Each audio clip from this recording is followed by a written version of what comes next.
จ้าในเขาก็ตื้นเป็นเสียงเร็วอันดับเสียนะก็การอันเปียกได้มันเปียกเหมือนเจ้าหนังเหมือนเจ้าหนังมืออ่อนตั้งค่ะเนาะลองอันตาตีเก่านี้ซีซ้อมรัสเซียนั่นค่ะนะมือประธานาธิบดีปูตินแต่จ้าขึ้นมานั่นมันงดออกเสียงค่ะเนาะมันงดออกเสียงของว่าออกเสียงทั้งเตี้ยๆมาได้มันหลุดซีน้อมมันหลุดซีซ้อมห้องว่าปานน้ำนั่นขนาดเนาะมันหลุดซีซ้อมก็มันซีซ้อมตอนนั้นสังมันซีซ้อมปูตินว่าคืออะไรเนี่ยมันว่าปูตินเฮ็ดก็มันตอนตะเกียบขีวันเมืองมันอันมันรัดความเขาในก็ย้อนเปิดสังหลังย้อนเปิดว่าเยื่องอ่านเอาลอกไล่ไม่อ้วนนะเยื่องอ่านเอาลอกไล่ว่าอ้วนต่อรัสเซียน่ะคือรัสเซียได้เฮ็ดซ้อมหนังประธานาธิบดีโดนัลด์ทรัมป์ใครเปลี่ยนก็กำลืนซื้อมารัสเซียซ้ำหลอกใจประธานาธิบดีโดนัลด์ทรัมป์เฮ็ดให้เซเลนสกี้เลยโดนัลด์ทรัมป์เขานั้นผิดกันกว่ากำนึงก็ต่อให้ประธานาธิบดีปูตินนั้นต่อให้ประธานาธิบดีโดนัลด์ทรัมป์นั้นอ่อนวันโชปูตินแต่นี่ก็ปูตินเนี่ยย่อนย่านย่อมปันกำลืนสุดมาในประธานาธิบดีปูตินว่าประธานาธิบดีโดนัลด์ทรัมป์ลาดว่าปูตินเนี่ยมันเป็นก้นหย่องไว้เนี่ยมันเป็นก้นหย่องกันเนี่ยกำลืนมาก็ประธานาธิบดีโดนัลด์ทรัมป์เลยบ้างประธานาธิบดีเซเลนสกี้ขึ้นมาโฮมมือกันขึ้นครับย้อนเมื่อหันโชวันตันคือก็ปูตินเนี่ยย่อมเฮ็ดอย่างอเจ้าแม่ก็ว่าตั้งในมันนั่นตึกปล่อยซึกเข้ามังยูเครนอยู่ที่แต่ว่ากำลืนสุดมาเนี่ยอเมริกานั้นขึ้นถอยออกมาขึ้นแล้วก็ขึ้นมาโฮมมือเซเลนสกี้ขึ้นแล้วก็ขึ้นจอยแถมขึ้นประธานาธิบดีเซเลนสกี้เขาอันนั้นอยู่ในตัวแจกมันครับก็เหมือนจะหนังขี่เขารัสเซียเขานั่นแหละเพราะว่าเตะลงลายมือกันเอาตั้งพิษซึกมันในขี่เขารัสเซียในตื่นว่าอ่ำหันจอมกำเร็วครับนะเพราะว่าเขาใจแห้งซึกมันเตี่ยมยาวหรือไรใจลอกรายการอุโบกันหรือไรใจการพ้องเขียวต่อกันอันห้องว่าสถานทูตนั่นขนาดเนาะใจทูตต่อกันใจพ้องเขียวต่อกันเลยขี่เขารัสเซียเขาใจเขากล้ามันนั่นที่อำปันให้อเมริกันเขาอำปันให้ฝรั่งเศสเขาอำปันให้อังกฤษเขาไรใจแห้งซึกครับสังเกตว่าเขาเนี่ยปันใจใช่เพราะว่าอังกฤษเขาฝรั่งเศสเขาอเมริกันเขาสามารถใจว่าไหนถึงขาสองก้อนได้ขึ้นจังตอบขึ้นครับย้อนไปจากนั้นเมื่อขาสองก้อนได้ตอบขึ้นเนี่ยมันจังเป็นซึกจัดจึงมันจังเป็นซึกกำผ่าปอกสามกว่าย้อนไปจากนั้นภัยของใครมันเป็นซึกกำผ่านะเหมือนเรื่องเขียวของใครมันเกิดขึ้นรัสเซียของใครมันเกิดขึ้นอเมริกันเขาเป็นสมาเขาแก่นแข็งดันนึกก็ยาวใครมันเกิดขึ้นซึกกำผ่านั่นในซึกกำผ่าปอกสามนั่นมันเทียบตัดกันโดยเครื่องรางนักนิวเคลียร์เพราะว่าใจเครื่องรางนักนิวเคลียร์ในต่อให้ภัยยืนตั้งก็ยาวนะเมืองนั่นก็มันก็ตื้นเดียวเหมือนกันก็ในเมืองที่มันไหลหับยื้อนั่นก็มันก็ตื้นเด่นลู่ใหญ่ซุ่มน้ำย้อนไปจากนั้นภัยก็กูนิวเคลียร์ใช่จองไรว่าอำพัดใจอำพัดไทยมันเกิดขึ้นปางตึกจัดจึงอำภัยมันเกิดขึ้นปางตึกลุงภาพปอกกำสามอะไรง่ายๆอันในไรเยี่ยนกันเยี่ยนซีไว้กูภายครับเขาคำมาด้วยอะไรเหมือนเช่นอย่างปากีสถานในดังอินเดียมังกันในอเมริกันก็มาห้ามอินเดียยาวก็มาห้ามปากีสถานเตะมันในอินเดียในอเมริกันในเป็นอุ้ยดีกันปากีสถานในขีดนั้นเป็นอุ้ยดีกันกับในอินเดียในรัสเซียก็ซ้ำเป็นอุ้ยดีกันทางตั้งหนึ่งเห็นในได้ว่ารัสเซียเขาก็รัดว่าเอาล็อกไล่อ่อนๆใส่อุบกันแล้วเยี่ยนกันให้ถึงที่สุดใส่อุบกันแล้วมีภัยปันแห้งว่าให้ตึกกันปากีสถานในว่าในปักเปิงลักเมืองของปากีสถานนั้นมันเตรียมไว้ว่าเพราะว่ามันเปลี่ยนเพมาหยับตุ้มเตื้อต่อปากีสถานในปากีสถานในยื้อนิวเคลียร์อะไรต่างเปิ้นนะต่อให้เปิ้นไปยื้อมาก็ยื้อก่อนตั้งไรกำลังอินเดียซ้ำเขียนเตรียมไว้ในปักเปิงลักเมืองมันว่าพวกเปิ้นไปยื้อมาตั้งในนิวเคลียร์ในตื้นเต็มไปแล้วยื้อนะบอกว่ากวนโก้เตไลเตียโคลกนิวเคใส่ยื้อใส่เมืองเลยเมืองนึงนั่นเตไลเปลี่ยนผู้นำมันสูงสุดไง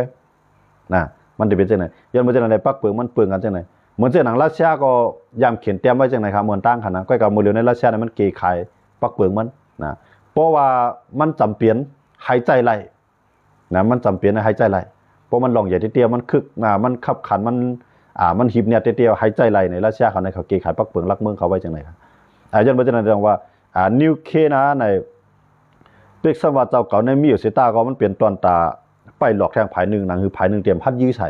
พอซื้อยื้อมาก็เขาก็ได้ยื้อสู่เนี่ยก็ในเขาอยู่กับเตียงมันเหมือนเจ้าหนังอิหร่านแห่งและอเมริกันฮัดการยื้อล่ะในย้อนเบอร์มันไปเฮ็ดยาวค่ะสังว่ามันเฮ็ดยาวไอ้อเมริกันก็ยื้อใส่มันไหนมันใจนิวเคก็จังเป็นไรนะก็กำมันไปดันเฮ็ดยาวย้อนเปิดอิหร่านนั่นเป็นเมืองอันจอยแถมก้นก่อการให้นะกูเมืองในอันก่อการให้ทั้งหลายใช่ไหมรายได้จอยแถมที่อิหร่านกูเมืองย้อนเบอร์เจ้าหนังและอเมริกันเขายุโรปเขาอิสราเอลเขาหันว่าอิหร่านในเพราะมันมีนิวเคในมันในเตรียมส่วนผีส่วนเผามันเตรียมใส่มันเตรียมบ้วนว่าวันเมืองที่มันจะเหือมันเตรียมปันนั่นก็จังเอาปันตัง ต่างจุ่มอ้อยหลีของมันนั่นก็ยี่ใส่ปืนก็เป็นก็ไรยันมันจะอะไรกวนก้อนได้ตาเตมีนิวเคลียร์เนี่ยตาเตมีนิวเคลียร์เนี่ยร้ายมันเปลี่ยนกวนอันปัญหาผู้ก่อการให้เพราะมันมีนิวเคลียร์มาเนี่ยมันจังตุ้มตื้อต่อลุมผ้ามันเต็มทอมไปกูเมืองเนี่ยที่เขามีนิวเคลียร์อยู่นั่นไหนมันก็มีปักเปลือกมากุ้มกำแทงตั้งนึงครับก็กับอีหลานในเขาซ้ำกูว่ากุ้มกำไรเดี๋ยวเขาก็ย่อมปันให้มันมีครับนะย่อมปันให้มันนี่มันก็ลาดว่ามันมียาวก็มันเฮ็ดก็กับอเมริกันเขาอิสราเอลเขาซ้ำว่ามันมีมันเฮ็ดเอาลองตั้งในเสร็จทุบมันค่ะนะกำในเกาหลีเหนือเนี่ยอเมริกันเขาก็สารคัดตั้งหึงก็กับคำถอมนะคำถอมให้อะไรอเมริกันเขาซ้ำมายื้อใส่ลาในย้อนเบอร์เขายุ่มยามว่ามันมีมาหึงนะเพราะว่ายื้อใส่มันเต็มมังใส่ญี่ปุ่นมันเต็มมังใส่เกาหลีใต้มันเต็มมังใส่ก่อก้มของอเมริกันย้อนเบอร์จะอะไรอเมริกันเขาก็สบายใจเลยฮัดยื้อใส่มันเขาย้อนเบอร์มันมีไว้นะวันนิวเคลียร์นั้นเพราะว่ามันตกใส่เมืองอะไรเมืองนึงในเมืองนั้นก็เตลู่ใหญ่ซุ่มนำที่นะเหมือนเสียงหนังหมักเข้าต้นน้ำก่อนที่ผมไรต้นไม้ก็ตีอยู่ที่แห้งเหมือนเสียงหนังน้ำใช่ไหมเพราะว่ามันสารกล้องมันลงกับในน้ำใช่ไหมในตัวซัดใต้น้ำก็ได้ตายก้นไรใจไรตื้อก็ได้ซับเป็นทั้งเป็นโยกาอะไรเป็นอะไรอันไหนเป็นอันไรกูนั่นนะนิวเคลียร์ในตรงว่าใครยื้อใส่เสตาพัดยื้อนะเหมือนเสียงหนังกับยื้อใส่เกาหลีเหนือในนิวเคลียร์มันมีไว้สังมันคู่กับหื้อนั้นก็มันยื้อกว่าใส่หื้อใน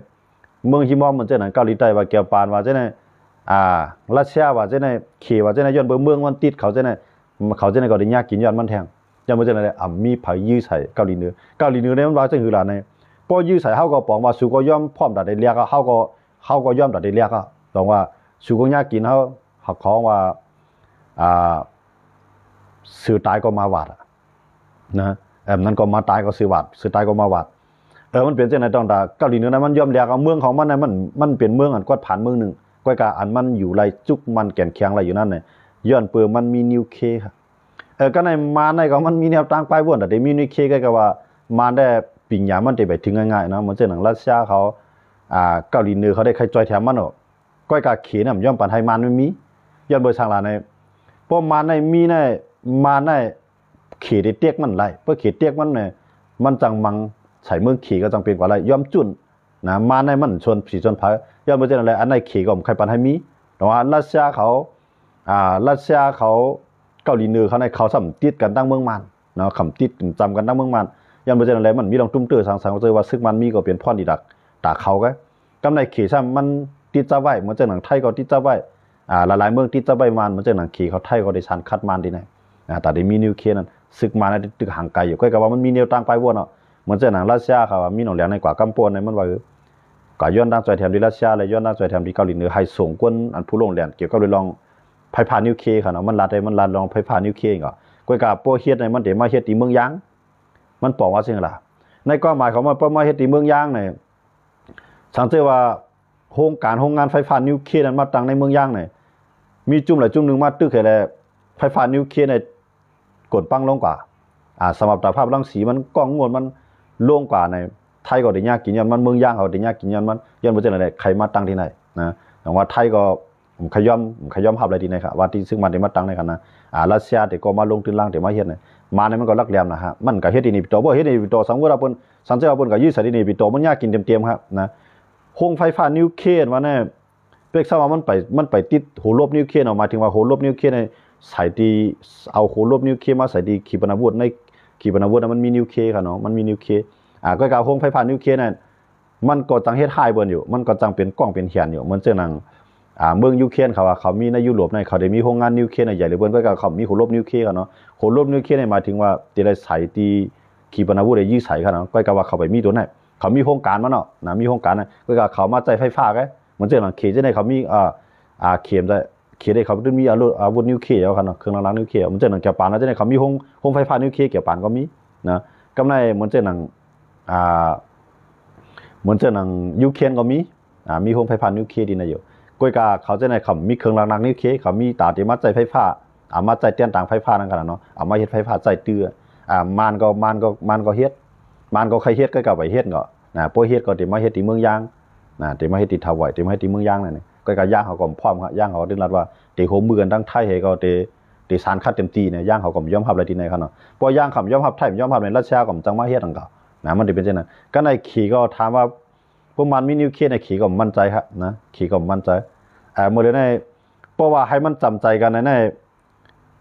ซึกมาในมันเกินกับจุรัสเซียน้ำย้อนเบื่อรัสเซียเนี่ยจังเอาแผ่นดินมันนะผลประโยชน์การนั้นวางพ่อนดีพ่อนให้พ่อนจ้าพ่อนปางนั่น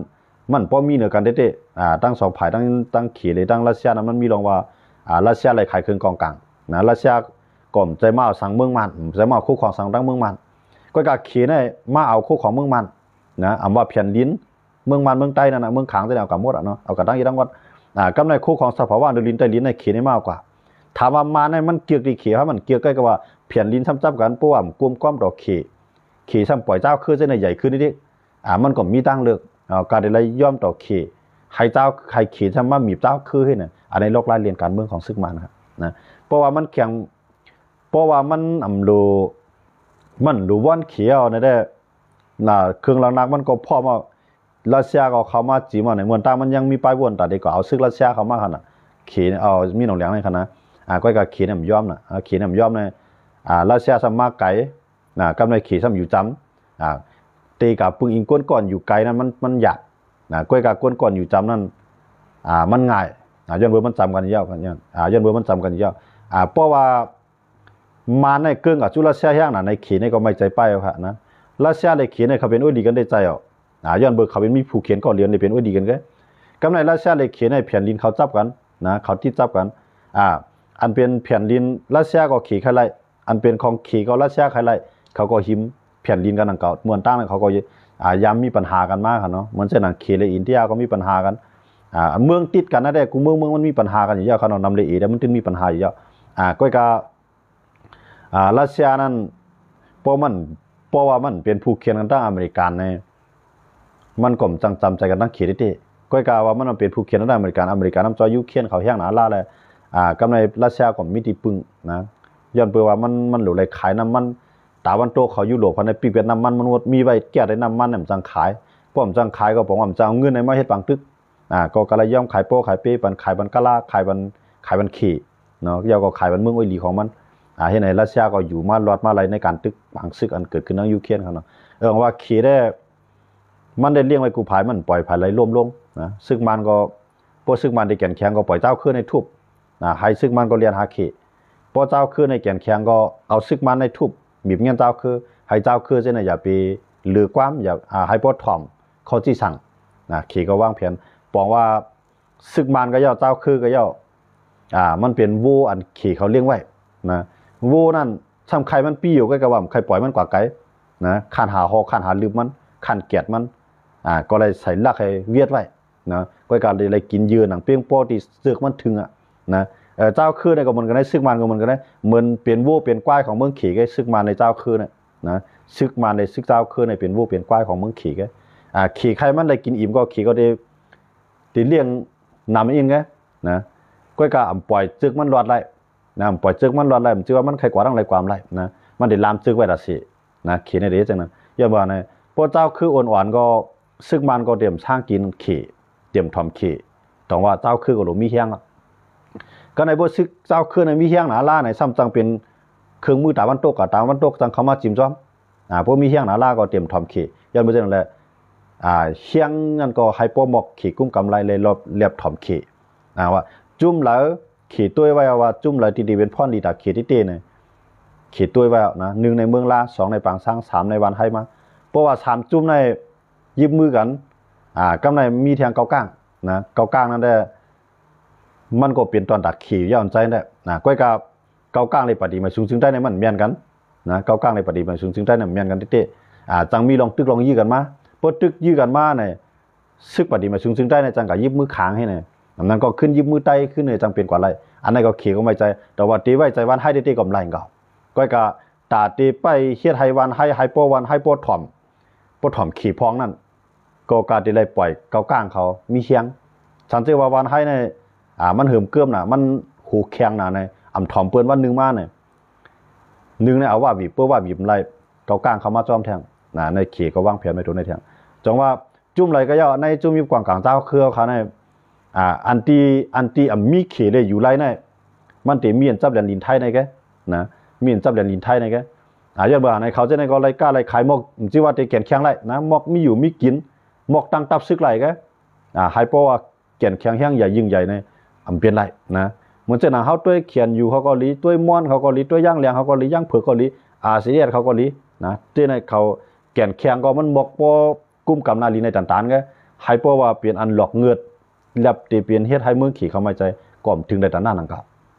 นะอย่างเพราะฉะนั้นในในตั้งเมืองไทยในมันเป็นเมืองเรียกนะเมืองไทยในมันเป็นเมืองเรียกก็ในเมืองเรียกนั่นในตาที่ขายเครื่องเฮ็ดกลางตั้งกลางหาวปันเฮาก็อำนอนฝันนะพวกห้ำย้อนว่าในเมืองไทยเนี่ยเอาไปหลอกมันไงเอาเจ้าคือเจื้อนอยู่จำเรียนนี้จะได้ไปหลอกมันเพราะว่ามันเนี่ยถ่อมไทยเพราะว่ามันในแข่งเราไทยมาเนี่ยไทยก็ได้ปันแห้งเจ้าคือในเคียงคืนอีกนึงนะกำในเจ้าคือจะในเพราะว่ามันแข็งแห้งหนาก็เตรียมถ่อมไทยนั่นก็ไทยก็เตรียมจอยเต้ๆนะมันจะเป็นเช่นนั้นแกกำในเหมือนเช่นนั้นแห้งเลยว่าได้ข่ายอยู่ยาว่าในอันยี่เครื่องบินก็มันจะมีน้ำอ่ะนะกำในเครื่องบินก็มันมีก็ไม่ลวดทางการตึกในเมืองขี่ขายวันครับเหมือนเช่นเมืองไทยเนี่ยต่อให้ย่างเลียงเขามีเงินดันที่ก็ไทยเขาขายวันนะพวกไทยเขาขายวันน้ำจากซีดีไพเขาย้อนบ่เขาจับไทยก็แต่ซื้อลาวก็ขายวันย้อนเปว่าลาวก็อยู่ภายใต้เขตแต่ซื้อเขมรกัมพูชาก็ขายวันอันกัมพูชาเขาลาวเขาไทยเขาขายวันเนี่ยแก่น่ะก็หมอกกองอากาศแม่กดนั่นแกนะยาก็ด้วนว่าจะได้จังเปลี่ยนกว่าไรนะด้วนมันจะได้จังเปลี่ยนอะไรให้เพราะว่าไรลวดทางเนาะกาเตียงเนี่ยต่อให้มีเงินก็ไทยเนี่ยพัดขายวัน1กูเข2กูมีปัญหาทั้งซึกมันย้อนเบอร์ไทยเนี่ยอยู่ในวงการผู้เขียนล้อมห้องกูภายนะมาเลเซียเลยไทยก็ใจเมียนกันเพราะว่าไทยเลยมาเลเซียมีปัญหามากในมาเลเซียก็ส่วนเอาจุ่มปียเอียนเขาอันอยู่ตั้ง3-7ตอนตั้งจานนั่นเนาะหาว่า3จังหวัดชายแดนภาคใต้มาเลเซียเขาก็ส่วนเอาก้นที่นั่นลุกขึ้นเนาะมือเหลียวในเพราะว่ามีปัญหากันอีกในตั้งปุ่นก็มีปัญหามาตึกเอาขากับไหนนะตั้งบนก็ตึกก็มือว่ามือซื้อในมือว่าเขาเนาะเขามือยืมแบบซึกไทยเขานะคันนะมันจะหนักจุ่มก่อกันให้เขาตั้งพักใดเนาะมันเกิดขึ้นเนาะกำในกัมพูชาในก็ขี่ในปันแห้งเนาะขี่ในปันแห้งตัวนั้นซังให้ไทยในมีลองศึกษาการจ้อมยันดินให้การกล้าการขายไทยในโต๊ะให้ขี่ในไรพอนดีในก็กัมพูชาก็มันก็เป็นผู้เขียนนั้นไว้อยู่กำในมาในเปิดตัวได้มาในไทยในเป็นผู้เขียนกันได้ใจอยู่ก็กล่าวว่ามาในไทยให้ปอดจังตึกกันยื้อกันนั่นเป็นไรนะย้อนเบอร์หาในย้อนเปือมันมีไว้จุ่มยิบกองกลางเช้าคือสื่อจอมเรียนลินจะในเพราะว่ามันในแก่นแข็งมาใครถอมมาใครมีลองตุ้มตึกกันกล้าการขายกันมาเนี่ยไทยในก็เพราะว่ามันตึกก็ไหนมันเดี๋ยวเอาจานเอาเจ้าคือจะในปั่นคืนกองกลางเจ้าคือยาวกับปั่นแห้งเจ้าคือโทนาลินเขาในพื้นที่มันเช่นนั้นมันก็สมัยใจดูไหนครับเมียนพ่องขย้ามันอุ่นหวานมันก็กูไทยก็กูมันในขย้าหมดเลยนะขิงกูกันนะไทยได้กูมาในมันกูสังหลาในมันกูป้ายมามีมันตกค่ะนะยันเบื่อในตั้งกัมพูชาในหมดเลยในเรียนดีใน7ตอนเนาะ7จังหวัดในปีกตายแบบนะการกล้าการขายนั้นต้องได้กว่าอะไรก็นะมันบอกซื้อกินกันบอกกันนั่นในแต่เดี๋ยวว่าให้พ่อเอาก้าวขายกว่าในตั้งปุ่นกับจังสงมาตั้งในกับจังสงกับสู้ตั้งปุ่นอันนี้เป็นปัญหาใหญ่กำในไทยเขาในซ้ำมาปีกลองแก้งคอเซ็นเตอร์ปีกไฟผ้าตั้งเมสอดปีกตั้งตาขี้เล็กแต่พวกปีกตั้งเมียวตีขนาดตั้งเมียวตีเมียสอดนั่นขนาดเนาะเพราะว่าปีกตั้งบนในไฟฟ้าในลูกของตั้งเมืองลาวจ่ายเข้ามาก็ในไทยเนี่ยมีรายๆทีเนี่ยเกี่ยวกับลองไฟฟ้าไทยมีรายๆก็ในเนียดเฮียงเนียดเฮียงพงก็ไทยกับไรใจเอาก็ไม่ไรกินจอมมันเนาะแต่ว่าป้ายมามีไทยในตุ้มเตือเขาไหมแต่ว่าก็ไม่จะได้คืออะไรในไทยในตาเตมีปัญหาต่อมาในไทยในพวกเงืองอะไรมันตื่นเต้นให้มันมีอย่างว่าเนี่ยประมาณปีกไปทางตั้งเนี่ยตาไทยได้กล้าขายกับจู้ขี่กับจู้ตั้งเมืองล่าเนี่ยทบตั้งหยาบครับพวกปีกไปตั้งตาขี้เลี้ยงในหยัดนะไทยในทบตั้งหยาบแทนว่าปีกันกล้ากันขายตั้งในแทนยังไม่ใช่ในไทยในก็ไม่ใจติๆค่ะนี่เลยนะไม่ใจติๆยังไม่ใช่ในหรอกว่าไทยในไฮเปอร์ว่าจอยผายย่างเผือกย่างเลี้ยงม้วนว่าจะในมันจอยหมอกเฮ็ดหู้ไว้นะไฮเปอร์เหมือนจะหนังขี่เขาจอยว่าเนี่ยมันไปตาง่ายๆย้อนมาในขี่ในมันฮัดจอยว่าได้เต็มที่ย้อนไปมันหัวว่านั้นมันจังกับอยู่จุ่มไหลนะมันจังกับเป็นไผ่ต่อให้ว่าแห้งซึ่งไอ้อุปเปิงเมืองใต้ดังเสียงก็มันเปลี่ยนขี่อุปเปิงเมืองใต้ดังเสียงก็แต่ว่าอยู่เรื่อยไรโคคองเนลินใต้ดินแนะนำนั้นมันจังกับจู้ไผ่ค่ะเดเซลกับจู้ขี่ก็ยังไม่จะแสดงว่าตาว่าอยู่เรื่อยตีตอบเทงขี่นั่นมีจังว่าขี่นั่นปั่นจอยแถมในเต็มที่มีสังก็ขายไว้ในเต็มทวนเนาะตั้งแต่เฮลิคอปเตอร์เนาะตั้งแต่ดวนน่ะใจต้วนนั่นเจ้าคือเขาปล่อยกันใช่ไหมครับอันว่ามีน่ะมันเป็นต้วนการซื้อกำเร็วค่ะนะมันเป็นต้วนตั้งการซื้อกำเร็วอันเจ้าคือเขามีใช่ไหมมันเป็นต้วนตัดเปี้ยงออกมานะมันเป็นต้วนมันจะเห็นว่าหลูใส่หมักนี่ก็ปล่อยเอาหมักควายไก่ ไล่กำ2-3ลูกกว่านะก็ก็อันว่าเขามีนำเป็นต้นเป็นตั้งกันนะมันเป็นต้นเตียนเมืองขี่เขาให้ดอกกำซื้อค่ะมันเปลี่ยนมันเปลืองจังแต่ว่าเฮียงแลเมืองขี่น่ะย่อมขายปันว่าบ่ก็ได้น่ะย้อนเพราะว่านั่นมันเป็นตัวหาเงินปันเมืองขี่ค่ะนะอำวันลีทัดกูเมียวๆอันเข้าจูเมืองขี่ได้นำเลยเปิ้นน่ะมันดุกตั้งเมืองใต้กว่านะมันดุกตั้งเมืองใต้กว่าตั้งเมืองหุ่มตุ่มตู้ค่ะกว่าเปิ้นลูกตั้งนั้นกว่าในเที่ยงบางพื้นที่ก็ได้ในนาทีครั้งนะก็ในตัวให้เป็นย่างก็ยาเขาขุดค่ำขุดสังก็ยานะผมจึงว่าตั้งเมืองลาก็ยามันตื่นที่เข้าจูเมืองขี่ก็มันจังก็ขายทั้งหลายครับนะที่ได้ขายจูทั้งขี่ก็ย้อนบ่จังได๋ต้องว่าเฮาเข้ามาด้วยเนี่ยเจ้าคือเฮาคาในตาที่ว่าใจใหญ่อันซึกต่างเมืองที่เขามาจอยเฮาในเมืองไหนก็ยามันจังหนังกะลาเกาหลีนะกะลาก็เพราะว่าจุ้มช้างเขาแก่นแข็งช้างเขาก็ได้ปันช้างจุ้มอยู่กองกลางที่ที่ในรัฐของอินเดียเขามังสุนเขาเนาะอันติดจับกันตั้งช้างเขาอยากก็ตั้งอยากขายเขาประเทศว่าฉะนั้นติดกันตั้งอินเดียนะอินเดียก็สมัยใจนะแต่ว่าเฮ็ดก็เอาเขาจะได้เป็นฮู้ไว้ก็บังกลาเทศก็เหมือนกันน่ะกูเมืองในเปิ้นปล่อยเฮาเป็นฮู้ไว้นะเหมือนเจ้านังเขาก้างเขาเมืองลาเขาปางสร้างเขาวันให้เขาเนี่ยอันนั้นได้เป็นเขตที่ตาได้ใจกินได้วันมื้อนาในเขตก็ใจใหญ่แห้งไว้ขนาดใจใหญ่สูงไว้เหมือนเจ้านังสังเกตว่าวันนึงมาไหนมีตาวันโตเขามาจอยเทียมเหมือนเจ้านังจุ่มอันจับเหรียญดินไทยในกำไรตั้งบุญก็หลู่เอาจุ่มมันจับเหรียญดินเขบ่เนี่ยมาต่อรองกันนะมาตึกกันมายืกันไผเป้ก็มันอยู่แล้วน่ะไผเป้ก็มันเดี๋ยวอะไรคู่ของเขาทั้งเมืองเขนะฮะนะแต่ว่าเจ้านั้นในเขก็บ่นำเปิ้นหางแห่นการไกลเต้ๆนะเปิ้นหางแห่นไกลเต้ๆมันจังเมืองไทยก็มันจังเขาว่านั่นน่ะไทยในตีปล่อยไปเจ้าคือเต้ๆก็มันจังนะผู้ปล่อยไปเจ้าคือในซึกมาในมันเตรียมถ่อมไทยมันได้แข่งดอกไทยกำเดียวนะลีมันตึกไทยก็เฮ็ดซึกมันน่ะพวกมีเจ้าคือนะพวกมันยังตึงมีเจ้าคือนั่นแหละพวกซึกมันแข่งดอกไทยเนี่ยซึกไทยในปันแห่งกองกลางเจ้าคือกับมังซึกมันนะเฮาเกี่ยวข้องเฮาฮู้จ้อมองไหนก็เย้านะแต่ว่าพวกเดมายื้อใส่ไทยไหนก็จังมายื้อยันว่าเด็กคำหูเจ้าคือมาก็จังนะไทยก็ได้ปัญหาเจ้าคืออีเจ้าคือเขาในปืนตีเข้ากันลึกนิดๆนึงขนาดเนาะตีละที่มันจะมานปล่อยเจ้าคือเขาก็เอากองกลางปันนิดๆนึงมานเอากูดูไหนนะยันเบ่จังได๋มานก็ย่อมต่อไทยมอกันนั่นก็ติมันไหนมันย่อมอันมันย่อมต่อไทยในซ้ำนำตานั้นไทยย่อมต่อมานกันนะเพราะเขามาด้วยอะไรเหมือนเช่นนั้นกวนมาอยู่เมืองไทยในวัดไว้ในติมันในโลต่ออายุบ่ดอกนะก้อยกับมันน่ะย่อมต่อในย้อนบ่สังเลยมันย่อมต่อมันได้ใครว่าพวกเขามีวัดมีไหวเขาอยู่หลายเขาได้มือพอเมื่อมันเดี๋ยวเฮ็ดซึกยังอ่านของมันนะกำไรทางด้านนึงเนี่ยพวกสุไข่โตก็ย้อนเงินนะพอให้เอาปืนไฟเขียวมันก็ลงปองจึงไทยปันเงินมาอะไรกันนั่นก็ได้ไปว่าสังอาทิตย์หลานเมษายนนี่แกหลานเมษายตาคิเรียกในขณะตาได้ปืนในมันน่ะมันใครปืนครับนะก้อยกับไทยในใครปืนย้อนบ่มันเปลี่ยนเส้นทางการขายตอนดักคนเมืองในพื้นที่ปดได้อยู่ไรนะพวกมีการการขายมันอยู่ไรเจ้าสังเลี้ยงกันนะให้คนเมืองในมีการมีงานมีเงิน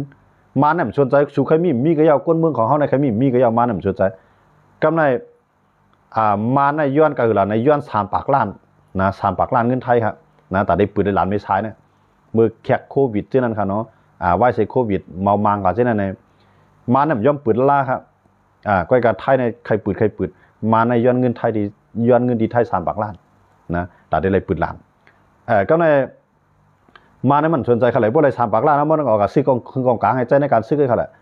ไทยได้พวกอะไรปืนในกระบวนการการขายกับจู้เมืองลาวกับจู้เมืองเขกับจู้เมืองลาวเบิ่นในเบิ่นว่าเลี้ยงหล่อเลี้ยงคนเมืองเบิ่นในพื้นที่เบิ่นนะยาก็อะไรขวัญนะมาในมันสนใจครับหรือไรเงินเป็นกวนไง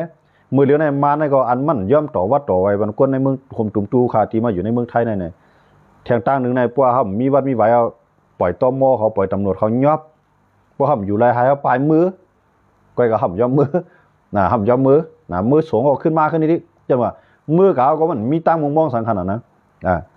ก็ในตีมืออยู่ในพื้นที่เจ้าคือเข้าขึ้นหนังการในก็เจ้าเครือหนังการเอากลุ่มตึกกลุ่มยื้อกันผมรวมไรสิผมรวมไรเต้ๆว่าสิตีเหมือนเจ้าหนังจ้องเมฆเหมือนเจ้าหนังลาลาตีมันใครมาปล่อยเครื่องบินหมักปล่อยใส่หมดอะไรก็ไรหมด